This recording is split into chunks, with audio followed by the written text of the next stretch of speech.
दोस्तों आज 18 of June 2024 है और आज यूजीसी नेट जेआरएफ की जो परीक्षा है वो 2 शिफ्ट में हो चुकी है। जैसा कि मैंने आपको बताया था कि नेट की परीक्षा 18 जून को है, एक तो 9 से 12 और दूसरा 3 से 6, यानी इन 2 शिफ्ट में आज परीक्षा का समापन हो चुका है। पूरे भारतवर्ष से मुझे ऐसा लगता है करीब 10 से 15 लाख बच्चे एग्ज़ाम में बैठे होंगे। और लगातार मैं एग्ज़ाम को लेकर के आपको अपडेट्स वगैरह भी दे रहा था कि किस तरह के क्वेश्चंस पूछे जाएँगे। और इस बार का जो एग्ज़ाम था, मैं आपको बताऊँ कि 5 साल के बाद ऑफ़लाइन एग्ज़ाम हुआ है। 2017 तक ऑफ़लाइन होता था, 18 से ministry of human resource and development के द्वारा इस एग्ज़ाम को ऑनलाइन कर दिया गया। एनटीए के द्वारा नई एजेंसी बनी, ऑनलाइन एग्ज़ाम कर दिया गया और अब जाकर के 2024 में इसमें एक बहुत बड़ा बदलाव देखने को मिला है। पहली बार ऑफ़लाइन एग्ज़ाम हुआ है। एक नया अनुभव होगा नए स्टूडेंट्स के लिए, क्योंकि 3 घंटा एग्ज़ाम है, पेन पेपर मोड में हुआ, ओएमआर सीट पे देना है।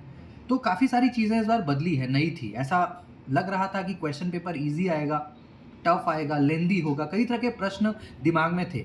अभी मेरे सामने क्वेश्चन पेपर रखा हुआ है, क्योंकि इस बार क्वेश्चन पेपर भी साथ मिला है बच्चों को। तो जो क्वेश्चन पेपर मैं देख पा रहा हूँ वो ईज़ी टू मॉडरेट मुझे ऐसा लग रहा है, ये मेरा अपना एनालिसिस है।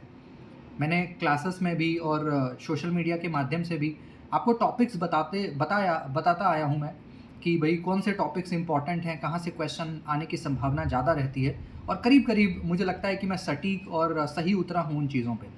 अगर क्वेश्चन पेपर के पैटर्न और लेवल की बात करें तो स्टार्टिंग डेटा इंटरप्रिटेशन से हुआ है। क्वेश्चन, क्योंकि मैंने ऐसा बोला भी था पहले कि डीआई पहले आता है। 5 क्वेश्चन आए थे और बड़े ईज़ी तो नहीं बोलूँगा, बट हाँ मॉडरेट ज़रूर था, क्योंकि क्वेश्चन आपके यू कैन से परसेंटेज में है और यू कैन से आपको उसको रेशियो में कन्वर्ट करना है और इवन आंकड़े भी दिए हुए हैं। मतलब सिंपल है, मुझे ऐसा लगता है जिसका कैलकुलेशन बेसिक है, मैथमेटिक्स थोड़ा बहुत भी आता है, प्रैक्टिस उन्होंने डीआई का किया होगा, तो मुझे लगता है वो कर पाए होंगे डीआई। रीज़निंग की भी अगर हम बात करें तो बहुत टफ नहीं था। स्पीड एंड डिस्टेंस से क्वेश्चन था, फिर आपका नंबर सीरीज़ से है। तो मुझे ऐसा लगता है जिनकी फाउंडेशन स्ट्रॉन्ग रही होगी वो रीज़निंग में भी कर पाए होंगे, 5 में 3 या 4 तो ज़रूर कर पाए होंगे।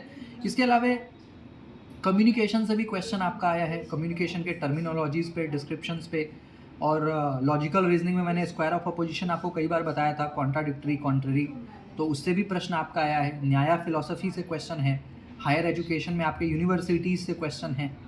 तो क्वेश्चन हम कह सकते हैं कि जिनकी तैयारी होगी, मतलब जिन्होंने 3-4 महीने की भी तैयारी की होगी, तो नेट जेआरएफ की स्थिति उनकी इस बार बन सकती है। इसके अलावा पेपर 2 इंग्लिश लिटरेचर की मैं पर्टिकुलरली अगर बात करूं तो उसमें भी बहुत टफ नहीं था। क्रोनोलॉजी बेस्ड क्वेश्चन पेपर आया था, कल्चर स्टडीज से क्वेश्चन था। और एक बात मैं आपको बार बार कहता था कि प्रीवियस ईयर क्वेश्चन पेपर 5 साल का ज़रूर बना करके जाएं, अच्छे से बना करके जाएं, निश्चित रूप से आपको लाभ होगा।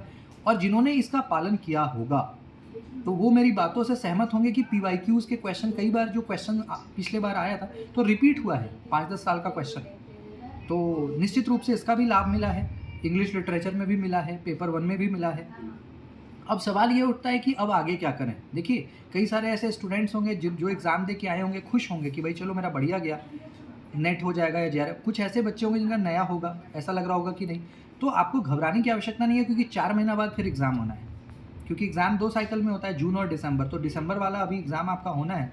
अगर आपको लगता है कि आपका इस बार एग्ज़ाम नहीं हो पाएगा, आप अभी से अपनी तैयारी को करिए, प्रिपरेशन करिए, अच्छे से करिए। और सारे टॉपिक्स आपको पता हैं, बुक्स अवेलेबल है मार्केट में। किसी तरह की दिक्कत आए तो आप कमेंट सेक्शन में मुझे बता सकते हो, मैं भी उसका समाधान करूँगा। और अभी से अगर आप प्रिपरेशन करेंगे, 4-5 महीना है अभी हमारे पास दिसंबर आने में, तो निश्चित रूप से जो नए स्टूडेंट्स हैं उनका भी दिसंबर वाले में जेआरएफ हो जाएगा। और क्योंकि ये ऑफलाइन एग्ज़ाम है तो सहजता ज़्यादा है। क्योंकि ऑनलाइन एग्ज़ाम में क्या होता था कि स्क्रीन स्क्रॉल करना पड़ता था, डीआई में लेफ़्ट राइट कई बार करना पड़ता था, कॉम्प्रिहेंशन में करना पड़ता था। वैसी समस्याओं से निजात मिला है। और क्योंकि ट्रेडिशनल मोड है तो मैं समझता हूँ ये एक बेहतरीन यू कैन से इनिशिएटिव है एनटीए का, यूजीसी का। तो ये सारा एक एनालिसिस है। Question paper easy to moderate था।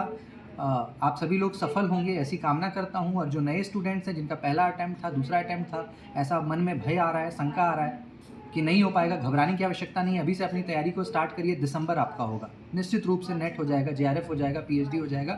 तो हौसला बुलंद रखिए। बाकी कोई डाउट हो तो कमेंट सेक्शन में आप कर सकते हो, फ़ोन कॉल भी कर सकते हो। निश्चित रूप से मैं आपके साथ खड़ा रहने की पूरी कोशिश करूँगा। धन्यवाद।